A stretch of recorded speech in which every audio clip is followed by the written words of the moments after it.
இந்த வீடியோ நம்ம என்ன பார்க்க போகிறோம் அப்படின்னு பார்த்தீங்கன்னா, நம்ம வீடியோவோட கமெண்ட்ஸில் வந்து நிறைய பேர் வந்து டவுட்ஸ் கேட்டுருக்காங்க. அந்த டவுட்ஸ்லாம் முடிஞ்ச அளவுக்கு நான் வந்து இந்த வீடியோவில் கிளியர் பண்ணுறதுக்கு ஆன்சர் பண்ணுறேன். இப்போ வந்து பார்த்தீங்கன்னா, ஃபஸ்ட்டு கமெண்ட் வந்து பார்த்தீங்கன்னா, இந்த யூஆர்எல் வந்து எப்படி ஃபிக்ஸ் பண்ணுறது, யூஆர்எல் நாட் ஃபவுண்ட் அப்படின்னு சொல்லிட்டு என்னுடைய வெப்சைட்டில் ஏதோ ஒரு லிங்கை கிளிக் பண்ணும்போது எனக்கு அந்த மாதிரி வந்து காட்டுது. அதை நான் எப்படி சரி பண்ணுறது, அந்த எரர் வந்து நான் எப்படி சரி பண்ணுறதுன்னு சொல்லிட்டு கமெண்ட்ஸ் வந்து பண்ணியிருந்தாங்க. இது வந்து ரொம்ப சிம்பிள் தான் அப்படின்னு நிறைய வீடியோவில் நான் சொல்லியிருக்கேன். இப்போ வந்து பார்த்தீங்கன்னா, நான் வந்து ஒரு எக்ஸாம்பிள் ஒரு யூஆர்எல் வந்து உங்களுக்கு நான் வந்து மேனுவலாக நான் க்ரியேட் பண்ணுறேன். line.html okay.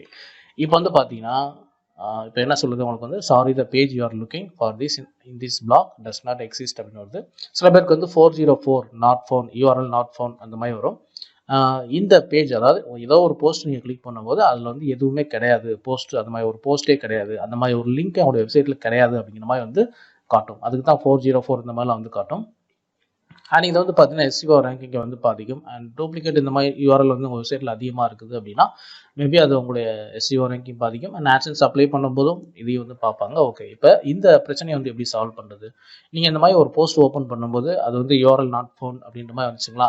அந்த யூஆர்எல் வந்து நீங்கள் காப்பி பண்ணிக்கிங்க. யூஆர்எல் வந்து டாப்பில் நீங்கள் போனீங்க அப்படின்னா அந்த யூஆர்எல் வந்து காப்பி பண்ணிக்கலாம். இப்போ வந்து பார்த்தீங்கன்னா என்ன பண்ணணும் அப்படின்னா, ஒரு பிளாக்கரோட செட்டிங்ஸ் பேஜ் வந்து போயிருங்க. இதில் வந்து எரர்ஸ் அண்ட் ரீடைரக்ட் அப்படின்னு சொல்லிட்டு ஒரு ஆப்ஷன் இருக்கும். அது கீழே வந்து கஸ்டம் ரீடைரக்ட் சொல்லிட்டு ஒரு ஆப்ஷன் இருக்கும். இதில் வந்து ஆட் அப்படிங்கிற ஆப்ஷனை கிளிக் பண்ணுங்க. இதை நான் வந்து டெலீட் பண்ணிடுறேன். இது வந்து ஓல்டு லிங்க். இதை வந்து நான் டெலீட் பண்ணிடுறேன். சேவ் கொடுத்துட்டேன். ஓகே, இப்போ வந்து பார்த்தீங்கன்னா நான் மறுபடியும் இதை ஓப்பன் பண்ணுறேன். இதில் வந்து ஆட் அப்படிங்கிற ஆப்ஷன் வந்து கிளிக் பண்ணுங்கள். இதில் வந்து ஃப்ரம் அட்ரஸில் வந்து பார்த்தீங்கன்னா நீங்கள் காப்பி பண்ணீங்க பார்த்தீங்கன்னா அந்த யூஆர்எல் வந்து அப்படியே பேஸ்ட் பண்ணிவிட்டு இதில் என்ன பண்ணணும் அப்படின்னு பார்த்தீங்கன்னா, இதில் வந்து டிஃபால்ட்டாக வந்து பார்த்தீங்கன்னா உங்களுக்கு வந்து இந்த மாதிரி ஒரு லைன் வந்துருக்கும். இப்படி கிராஸ் பண்ணி இந்த லைன் இருக்கும் பார்த்தீங்களா? அந்த லைன் வரைக்கும் உள்ள டெக்ஸ்ட்டை வந்து எடுத்துருங்க. அதாவது ஸ்டார்டிங்லேருந்து அந்த லைன் வரைக்கும் உள்ள டெக்ஸ்ட்டை ரிமூவ் பண்ணிடுங்க. அதாவது ஒரு வெப்சைட் தான் அதில் வந்து நேம் இருக்கும். அந்த லிங்க் வந்து ரிமூவ் பண்ணிவிட்டு தென் அதுக்கப்புறம் உங்களுக்கு வந்து அந்த போஸ்ட்டோட யூஆர்எல் வந்து பார்த்தீங்கன்னா மேபி HTML அப்படின்ற மாதிரி வந்து முடியும், புரியுதுங்களா? அதை வந்து அப்படியே வச்சுக்கோங்க. டூ அட்ரஸில் என்ன கொடுக்கணும் அப்படின்னு பார்த்தீங்கன்னா, டூ அட்ரஸில் வந்து இப்போ வந்து இப்போ நீங்கள் ஒரு போஸ்ட் வந்து உங்களுக்கு யூஆர்எல் வந்து ஓப்பன் ஆகுது பார்த்தீங்களா? அந்த போஸ்ட்டுக்கு ரிலேட்டடான கண்டென்ட் வந்து வேறு எதுவும் போட்டிருக்கீங்களான்னு பாருங்கள். அப்படி இல்லைனாலும் பரவாயில்ல, வேறு ஏதாவது ஒரு கண்டென்ட்டோட யூஆர்எல் வந்து காப்பி பண்ணிங்க. இப்போ நான் வந்து இந்த போஸ்ட் வந்து ஓப்பன் பண்ணியிருக்கேன். இந்த போஸ்ட்டோட யூஆர்எல் நான் வந்து காப்பி பண்ணிவிட்டு இப்போ என்ன பண்ணணும்னா இந்த டூ அட்ரஸில் வந்து இந்த யூஆர்எல் வந்து பேஸ்ட் பண்ணணும். பேஸ்ட் பண்ணிவிட்டு இப்போ என்ன பண்ணணும் அப்படின்னா, அதே மாதிரி தான் உங்களுக்கு வந்து இந்த ஸ்லாஷ் இருக்குது பார்த்தீங்களா? அந்த கிராஸ் லைனு அதுக்கு முன்னாடி வரைக்கும் உள்ள லைன் அப்படியே வந்து டெலீட் பண்ணிடணும். அப்போ நம்ம வெப்சைட்டோட இதாக இருக்குது பார்த்தீங்களா? இந்த லிங்க் வந்து அப்படியே ரிமூவ் பண்ணிடணும். ரிமூவ் பண்ணிவிட்டு 2020 5 அப்படின்ற மாதிரி ஸ்டார்ட் ஆகி கடைசியில் வந்து நம்ம இன்னொரு போஸ்ட்டோட யூஆர்எல் வந்து இதில் பேஸ்ட் பண்ணிவிட்டு பெர்மனன்ட் அப்படிங்கிற ஆப்ஷனை கிளிக் பண்ணிவிட்டு ஓகேன்னு கொடுத்துருங்க. ஓகே, மறுபடியும் வந்து சேவ் கொடுத்துருங்க. சேவ் கொடுத்ததுக்கப்புறம் வந்து பார்த்தீங்கன்னா இப்போ நம்ம வந்து ஒரே ஒரு ஐட்டம், ஒரே ஒரு ரீடைரக்ட் லிங்க் வந்து நம்ம இப்போ கொடுத்துருக்கோம், புரியுதுங்களா? ஓகே, இப்போ இதுக்கு முன்னாடி நம்ம வந்து என்ன லிங்க் வந்து நம்ம செக் பண்ணி பார்த்தோம். இப்போ நான் வந்து பேக்கில் வரேன். அகெயின் நான் வந்து ஓகே நான் பேக்கில் வந்துடுறேன். ஓகே, இப்போ நம்ம வந்து இதுக்கு முன்னாடி நம்ம என்ன செக் பண்ணோம்? line.html ஓகேங்களா? இந்த லிங்க் தான் நான் வந்து செக் பண்ணது, HTML. ஓகே, இப்போ நான் வந்து இந்த லைன் இந்த பேஜை கிளிக் பண்ணும்போது பார்த்தீங்கன்னா எனக்கு இந்த போஸ்ட் வந்து ஓப்பன் ஆகுது. உங்களுக்கு புரியுதுங்களா? அப்போ ஒர்க் ஆகாத ஒரு லிங்க் வந்து பார்த்தீங்கன்னா நம்ம வெப்சைட்லேயே போட்டுக்கக்கூடிய இன்னொரு போஸ்ட்டுக்கு வந்து ரீடைரக்ட் வந்து பண்ணணும். அப்போ அது கூகுள் வந்து என்ன எடுத்துக்கும் அப்படின்னு பார்த்தீங்கன்னா, ஓகே அது வந்து பிளாங்கான லிங்க் கிடையாது, எரர் பேஜ் உள்ள ஒரு லிங்க் வந்து கிடையாது. அதுக்கு பதிலாக வேற ஒரு லிங்க் வந்து ஓப்பன் ஆகுது அல்லது அந்த லிங்க் வந்து ஒர்க் ஆகுது அப்படின்ற மாதிரி வந்து எடுத்துக்கும். இந்த மாதிரி தான் உங்களுக்கு வந்து இந்த 404 யூஆர்எல் நாட் ஃபவுண்ட் இந்த பிரச்சனைலாம் வந்து பார்த்தீங்கன்னா இப்படி தான் நீங்கள் வந்து சால்வ் பண்ணணும். டவுட்ஸ் வந்து இதில் வந்து கிளியராக இருக்கும்னு நினைக்கிறேன். அண்ட் இன்னும் சில பேர் வந்து பார்த்தீங்கன்னா என்ன கேட்குறாங்க அப்படின்னா, இந்த ஃப்ரீ பிளாக்கருக்கு வந்து ஆட்சன்ஸ் வந்து அப்ளை பண்ண முடியாதா அப்படிங்கிற மாதிரி வந்து கேட்குறாங்க. எனக்கு வந்து ஸ்டார்டிங்லேருந்து நான் இதுக்கு நிறையா பதில் சொல்லிட்டேன். அண்ட் நிறைய பேர் இந்த கேள்வியை கேட்டுட்டாங்க. கேள்வி கேட்கறதுக்கு முன்னாடி நானே கூட இந்த பதில் வந்து சொல்லியிருக்கேன். இந்த ஃப்ரீ பிளாக்கரை பொறுத்தவரை பார்த்தீங்கன்னா நீங்கள் வந்து டைரெக்டாக ஆட்சன்ஸ் அப்படின்னு சொல்லிட்டு நீங்கள் கூகுளில் வந்து சர்ச் பண்ணுங்கள். என்னால் முடிஞ்ச அளவுக்கு இன்னும் கிளியராக எக்ஸ்பிளைன் வந்து பண்ணுறேன் நான். ஓகே, ஆட்சன்ஸ் இப்போ நான் கிளிக் பண்ணிட்டேன். இப்போ வந்து பார்த்தீங்கன்னா ஆட்சன்ஸோட அஃபீஷியல் சைட் வந்து பார்த்தீங்கன்னா இந்த மாதிரி இது இருக்கும். இதை நீங்கள் கிளிக் பண்ணுங்கள். கிளிக் பண்ணதுக்கப்புறம் இந்த ஆட்சன்ஸ் நீங்கள் அப்ளை பண்ணணும் அப்படின்னா இந்த வெப்சைட் வந்து நீங்கள் போகணும், புரியுதுங்களா? இப்போ வந்து வெப்சைட் வந்து ஃபுல்லாக இப்போ நம்மளுக்கு வந்து ஓப்பன் ஆகட்டும். இதில் போயிட்டு நீங்கள் வந்து சைன் அப் அப்படின்றத கிளிக் பண்ணீங்க அப்படின்னா ஓகே, இப்போ நான் வந்து சைன் அப்பை கூட நான் கிளிக் பண்ணுறேனே. இதில் என்ன பிரச்சனை அப்படின்னா, நீங்கள் ஃப்ரீ பிளாக்கருக்கு நீங்கள் இந்த வெப்சைட்டு போயிட்டு நீங்கள் அப்ளை வந்து பண்ண முடியாது. ஐ திங்க் ஓகே, நான் ஆல்ரெடி வந்து ஓகே.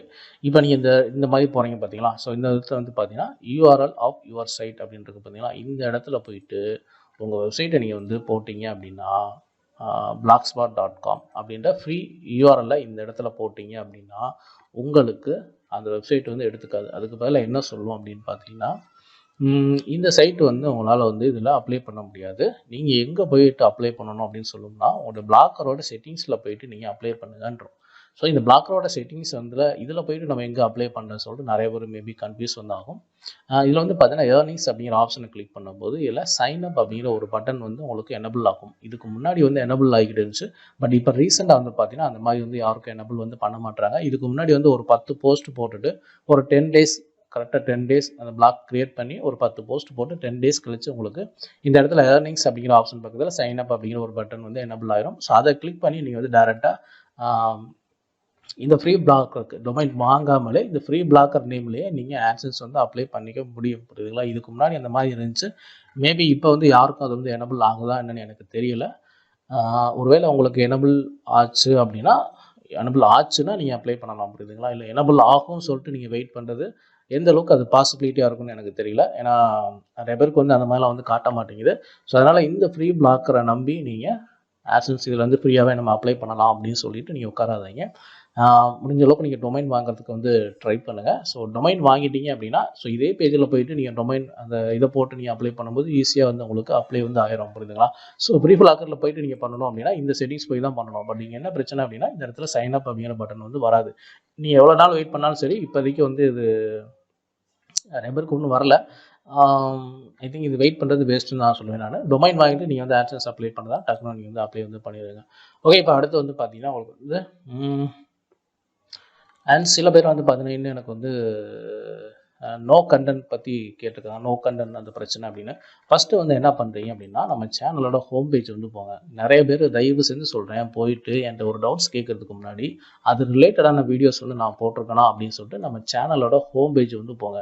ஜஸ்ட் ஒரு வீடியோ பார்த்துட்டு அது கீழே வந்து கமெண்ட்ஸ் பண்ணிட்டு போயிடுறீங்க. பட் நீங்கள் கேட்ட கேள்விக்கு நான் 100 வீடியோக்கு மேலே போட்டிருக்கேன். கண்டிப்பாக அதில் வந்து நீங்கள் கேட்கக்கூடிய டவுட்டுக்கு வந்து வீடியோ வந்து இருக்கும். ஹோம் பேஜ் வந்து போங்க, சர்ச் இந்த இதை கிளிக் பண்ணுங்கள். இதில் போயிட்டு நீங்கள் வந்து பார்த்தீங்கன்னா ஒருத்தரில் வந்து நோ கண்டென்ட் கேட்டிருக்காரு. ஜஸ்ட் வந்து நான் நோ கண்டென்ட் மட்டும் தான் நான் வந்து டைப் பண்ணுறேன். என்னுடைய சேனலில் நோ கண்டென்ட் அப்படின்னு நான் சர்ச் பண்ணும்போது பார்த்தீங்கன்னா எனக்கு வந்து ஃபஸ்ட்டு வீடியோ என்ன காட்டுது, எனக்கு Blogger AdSense no content rejection, Blogger AdSense no content rejection அப்படின்னு சொல்லிட்டு பார்ட் 1 அண்ட் பார்ட் 2 சொல்லிட்டு 2 வீடியோ வந்து போட்டிருக்கேன். ஸோ இந்த மாதிரி வீடியோ நீங்கள் சர்ச் பண்ணாமலே என்கிட்ட வந்து நோ கண்டென்ட் வருது, அதுக்கு என்ன பண்ணணும் அப்படின்னு நீங்கள் கேட்டிங்கன்னா ஸோ நான் என்ன ஆன்சர் பண்ணுறது. ஸோ அதனால் ஒரு டவுட் கேட்குறீங்க அப்படின்னா அதுக்கு ரிலேட்டடான வீடியோஸ் என்ன சேனலில் இருக்குதான்னு பாருங்கள். ஒரு வேளை இல்லைன்னா அதுக்கப்புறம் என்கிட்ட வந்து கமெண்ட்ஸ் பண்ணுங்கள். அடுத்து வந்து பார்த்தீங்கன்னா எக்ஸிஸ்டிங் ஆட்சன்ஸ் அக்கௌண்ட் என்கிட்ட இருக்குது. ஸோ நான் வந்து அப்ளை பண்ணும்போது எனக்கு இந்த மாதிரி வந்து you have already an AdSense account அந்த மாதிரி வந்து காட்டுது அப்படின்னு சொன்னாங்க.